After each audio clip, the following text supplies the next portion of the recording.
Well, good afternoon, everyone, and welcome back to Piccadilly Sidings. It has been a very long time since I did a video on the 00 gauge layout, and there is some progress going to be made on that in this week. So I will share that with you later in the week, maybe the weekend. We'll see how it goes. But today I've got something rather special. Now, some of you may be saying, John, why have you bought this when we've just entered a period of time when money is running out and you're not working? That is very true, but I sold an awful lot of stuff from the N gauge layout, a number of 3 or 4 different locomotives, a rake of coaches, etc, etc, etc, and a few other bits as well. And the money that I gained from that has bought this and everything else that you're going to see over the weekend as well. So I've got the rest of the track. I think I've got enough track, hopefully. And so you'll see me building the baseboards and hopefully laying some track and getting something down. I'm not going to say anything running yet, because that could be a few weeks off, or a few days off at least anyway. But anyway, today, class 66. This is the one I bought. If I can get it the right way round, like that. And what I'm going to do with this review is I'm going to look at a number of different aspects. So what I'm going to do is I'm going to look, first of all, I'm going to look at the packaging. Then I'm going to look at the detail and also the build quality, the livery application, and we'll take a closer look at that. And then the sounds and the functions that go along with that. And then the running capabilities. Bearing in mind, I've still only got a very small loop of track and a very small number of wagons, but hopefully there should be enough to give you an idea. And at the very end, I'll give you the total score, each being out of 10, so there'll be a total out of 50. And then I'm going to suggest whether I would recommend buying it or not. Anyway, on the packaging front, it's a very sturdy box, very Apple-like type box, as a number of different manufacturers have been doing over recent times. So you can see that a very lovely diagram of the 66 on the side there. And that, as I said, is the one I've bought, which is the Europort number 740, Sarah. And we've just got the diagram on that side, and just something saying it's not for children on the bottom, and just the plain Hattons side there. So let's take the lid off and have a look inside, see what the rest of it's like. So you get a set of instructions, which I'm not going to go through all of this, but one's basic functions and the other's the sound functions. Okay, I never said I was one to go through those. Now, on the packaging front, continuing then, we've got this big lump of foam here, which is very nice, sturdy foam, very Dapol-esque actually, I would say for that. And then as you look inside there, we've got the block of ice, and there's some more of this foam all the way around. So the model does seem to be very, very well encased in there. Now, I have had the model out of the box, and there were 2 blocks, more blocks of foam, which I'll be honest, I can't work out where they went. So in the same way as the other companies do, the block of ice with the slide off section. And then we've got the normal unclip there. Nice little detail bag, which we'll look at when I come to do the other part. I didn't seem to include these into the filming, so I'll just go through this now. So you've got these 2 end valances there. So if you want to change the locomotive so you can have the standard tension lock couplings, or you could change it so you can have the 3 link couplings. You can make out there's more pipes and hoses in there as well. And there's a tension lock coupling just there on the end, just there. But then more different valances, like I said, according to what you want to do, really. Blimey, that's heavy. This thing weighs an absolute ton, so let's find out exactly how much it does weigh. Look at that, 762 grams. I mean, the pulling weight of this thing must be absolutely enormous. Let's just see if there's anything broken. I have to say, it does feel very sturdy in the hand. but you can appreciate a number of the reviews when they first come out. If you remember when Hattons first released these, a number of different YouTubers got them. And some said they were very sturdy, and some said you've got to be very careful of this detailing. And I would agree with that. I think looking at some of these pipes and tubes coming down the sides here, I think I would agree. Care does need to be taken. Now, immediately, I've just noticed one of those axle boxes popping out. So that's got to be a score down there, hasn't it? But they all seem to be in. So I would say, on the whole, the packaging has done its job. So I would give that a 9 out of 10. Now, what I'm going to do is, although I'm going to rate them separately, I am going to look at the detail and the livery at the same time. But like I said, rate them in 2 different categories. But as you can see here, it's just absolutely incredible. The detail that has gone through there, all these separate pipes and tubes are all there. It's stunning. It is absolutely stunning. And looking at the livery side here, if I bring that close, I bet you could read that data panel.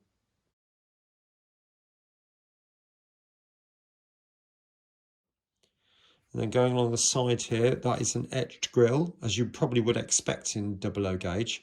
But if I tilt it against the light, you can actually see mouldings behind there. Going along the side here, this is very nicely printed, particularly over this corrugation, I suppose. Very nicely done. And I mean, even down to rivets down the side here, you can see these incredibly fine rivets that are along the side there. Separately fitted handrails. Actually, there does seem a little bit of paint chipped off there, and another little bit there. It's not the end of the world, mind, but a little dab of white paint would soon sort that out. And that 3-link coupling just there would actually work. I'm sure you could actually use that to connect to your wagons. And these little bits here going around the side there, hopefully you can make those out. Oops, something's just fell off. And that's the 3-link coupling, which will obviously need to be glued back on. That's a shame. I was kind of hoping that bits wouldn't be falling off, but that has just happened, so I will have to glue that back on. Going onto the roof, we've got these extra pipes and tubes here. Etched grille, obviously. Beautiful fine detailing around the top. Now, if I shine a light in through that window, look at that. I have never seen as much in there with any other manufacturer, and bearing in mind I normally do N-gauge, of course, so I've not seen many 00 gauge, but the detail inside there is absolutely mind-blowing. Trying to get the light on it so you can actually see inside, so forgive me if it does seem a bit glary. There doesn't appear to be a driver in that end. No, there's no driver in the other end either, but just if I can get the light to shine in there as well. Doesn't appear to be a driver. But I am absolutely blown away with that.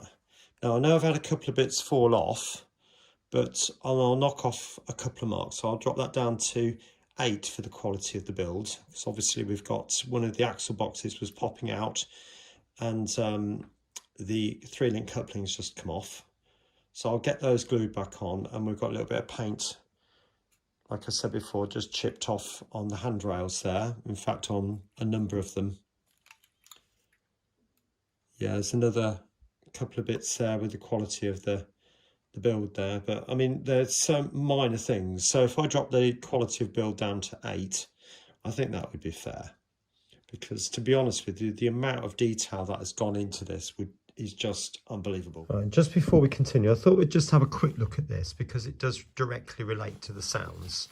So you get this booklet, which clearly explains all the different functions, and you've got these switches inside the locomotive if you were running it DC, or actually, I'll just leave that there. You can either have a pause and have a read, but you can alter the function of the different lights by using these jumper switches. And then for DCC, obviously you've got all these different functions here. Again, I'll just pause so you can have a look at that if you want to. I mean, this is available on the Hattons website to download under the Class 66 page, but there's lots of different information about all the different things. Again, just a little pause. Oops, can't turn the page one-handed, typical, isn't it? So there's lots of different sounds, which I'll play a number of them in a minute. There's one more page, that one, talking about the directional lighting, and the back page, some extra functions there. Okay, right, I'll switch over to the actual Class 66 now, and we'll start it up. Now, like I said, I've had a little play with this, and if you've not heard it, you are in for an absolute surprise, because I have never heard anything remotely like this. You might have heard the video that Hattons put out, but it's at the mercy of your devices and the quality of the speakers that are in them, to the sound you get. But in the flesh, if you like, it's just unbelievable. Have a listen.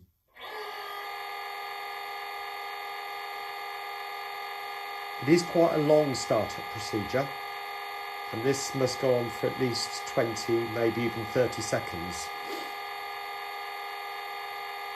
But I suppose the real thing does, doesn't it?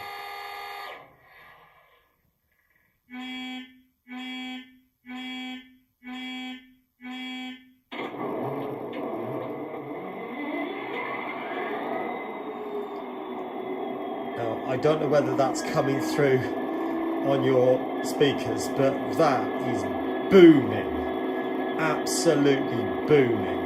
I mean, my only experience with 00 gauge sound is with that 158, and you heard the difference that the iPhone speaker makes, but this just blows that out of the water. This is just in another league completely. Anyway, we'll go through the sounds. So number 2, you've got a high horn, and that's just a quick blow. So sorry if that was too loud. Be warned, there's a low horn. So, and again, that is booming. Now, number 4, we've got a buffering and coupling hook. Now, I understand from Lego Bifferman, if I press that again, I get a different sound. Yeah.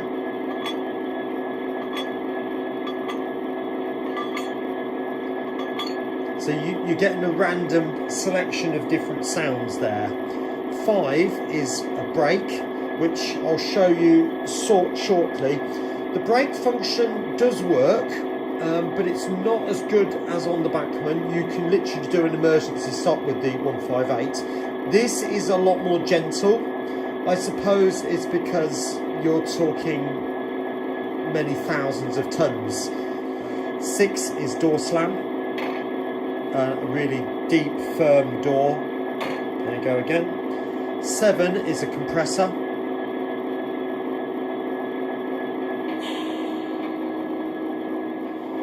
8 is the I'm not sure, ESU lock drive, which I believe it's a little bit like cruise control. Am I right? So you can set that going at the time, or set it going before you set the loco off, and the loco will just build up to that speed and stay at that speed regardless of the inclines. Am I right? So maybe somebody might be able to help me with that. On my layout, that it's not really going to be appropriate because it's not going to go that far, being a little shunting layout as it will be. 9 is brake squeal, which I'll show you when we get it moving. 10 is a whistle. if on the occasion you do put some coaches behind it. 11 is something to do with the tokens when it goes into a different a one track zone or something. I'm not totally sure, I'm presuming it's something. And then we've got number 12 is a cooler group fan, which is that one. 13 is Sanders. Yeah, so putting Sander over the track. 14 is a automatic radar hiss, whatever that is. Oh, here we go. In the class 66, the loco's speed is measured by both the wheel revolutions and using the radar sensor pointing at the track to sense whether the wheels will be slipping. The radar sensor is located at each end of the locomotive, just below the cab. When the loco is moving, the sensor is blasted with compressed air every 25 seconds to keep it free of dirt and debris. Turn on F14 to enable this sound and repeat it at intervals on and off. Off to stop it again. So that's something you're going to have to put on and then leave it on by the sound of things. So I need to change my functionality on that because I've set that for a push button. 15 is Spyrex valves.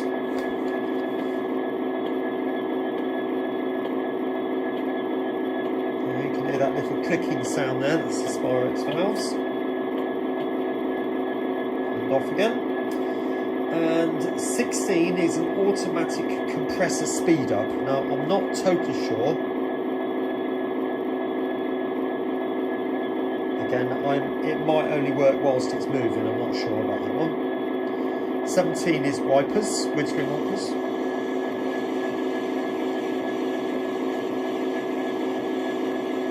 Okay, fair enough. I mean, the 158 had those, didn't it? 18 is detonators, I'm not sure it will work with it still.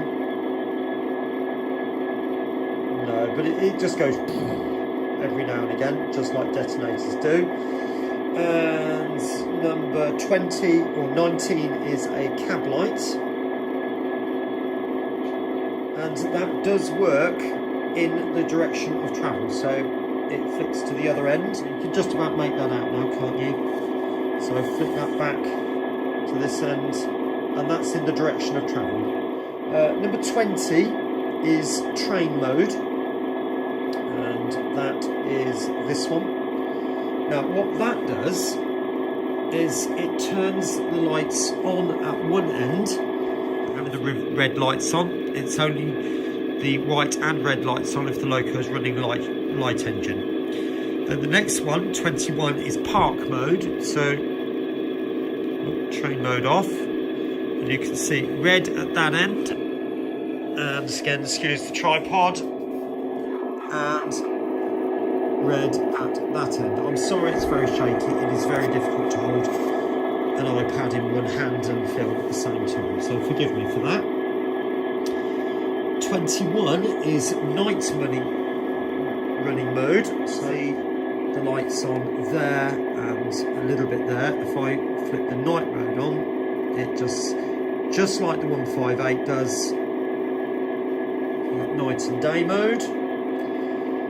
27, last but one, is a battery isolator switch or switch close and cab startup. Yeah, and again.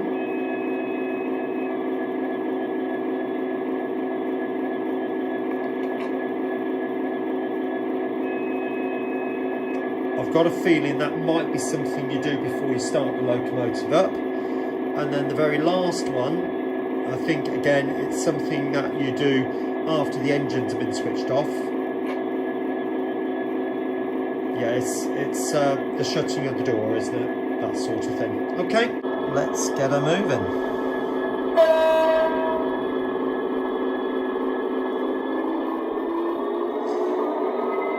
Now, as far as I can tell, it's a very smooth runner. If there are any deficiencies and it stops, it's because of the track. I've only got the one connection over there, and it's a different loop to what you saw. Sorry about this tripod, it's holding up this wire going over, which is supporting a lamp. Right, there we go, there's it running. Now, before you take too much to heart, yes, I know you wouldn't see a 66 running with wagons like that, but you might on my layout. Hey, rule one, my layout, I don't care. Now, as you can see, it's pulling the wagons quite nicely. It's running very, very smoothly. What I have found though, on these sharp turns, and I don't know whether some of the curves are radius 1, there are certainly some radius 4 in amongst these, but that one there could even be a first radius or certainly a second, one of the two. You do need to have a large D-link coupling there. If I just bring this to a slow, let's go back into there and just slow it down a bit.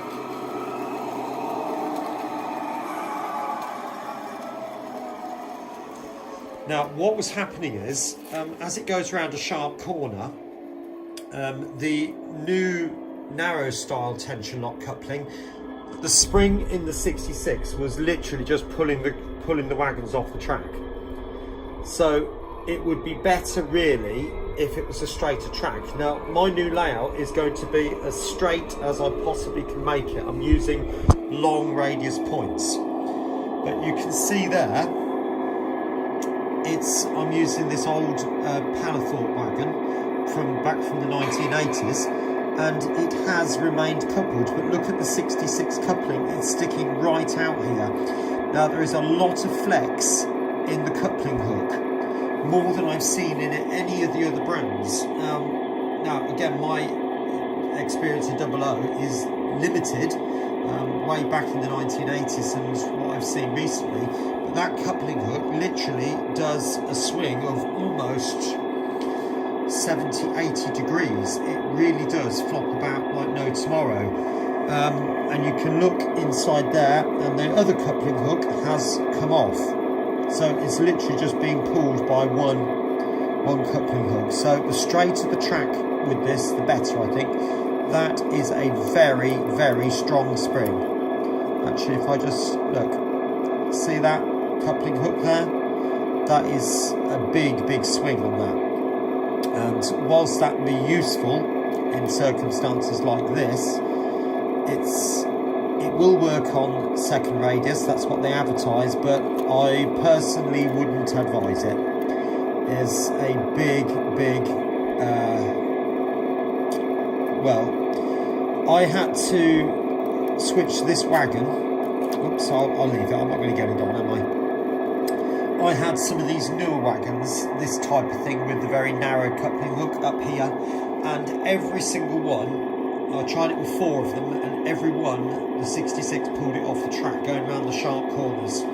So it's up to you, try it, but that's one thing I've found. So I'm going to knock a point off in the running quality, because it says it will go around second radius curves, and it does, but it's designed to pull a train, and if it's going to pull the train off the track, that's not that great if it's going to derail every time.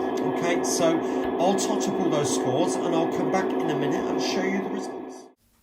Right, so as you can see there, I've given, these are all out of 10, so I've given packaging 10 out of 10, purely because it's a very sturdy box, Apple-like type box with lots of very, very rich foam inside there, block of ice, perfect, can't argue with that.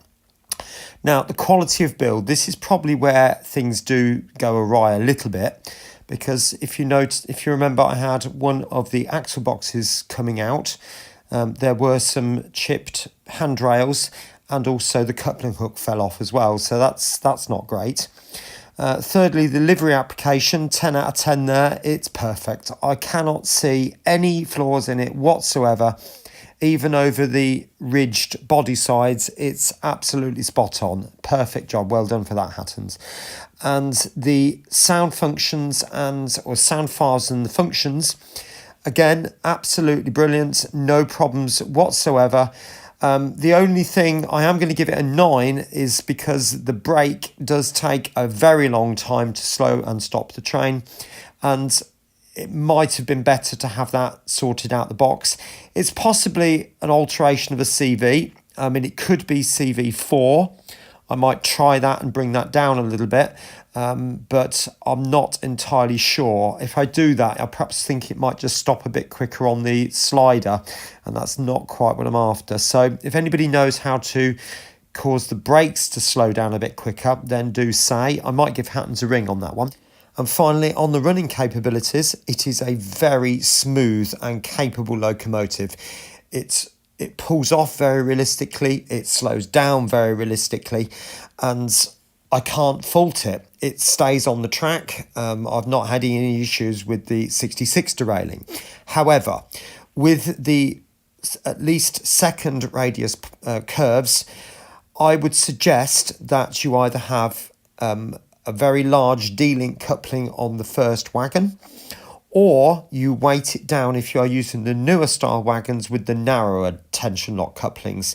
It's because I found that the newer style, the 66, pulls them off the track because the coupling has got such a very strong spring in it that it does not go round the corner very easily. So the wagons need to be either very heavy, or you need to have that large D-link coupling there. So it might be worth just experimenting with a few weights. All right, I hope you found that useful. So if you want one of these, I suggest you get yourself off to Hattons and see what they've got. I know the sound fitted versions probably might be in a little bit more limited supply, but I believe they have the DC ready and DCC ready and DCC fitted versions available, I think. But you'll just have to go and talk to them about it. But I think it's a fantastic buy.